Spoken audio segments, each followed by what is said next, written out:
Сайн байна уу бүгдээрээ? Сайхан дадцгаасан уу? За Sendiment компанийн зүгээс нэг том мэдээтэй байгаа. Sendiment компани нь олон улсын дэмэдлийн мөнгөн хөрвүүлэн компанитай хамтын ажиллагаа эхлүүлсэн байна.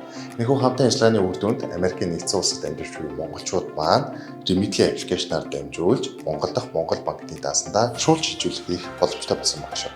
Америкийн нэгдсэн улсад амьдардаг тэнд хүн байвал энэхүү мэдээг түгээж өгөөрэй.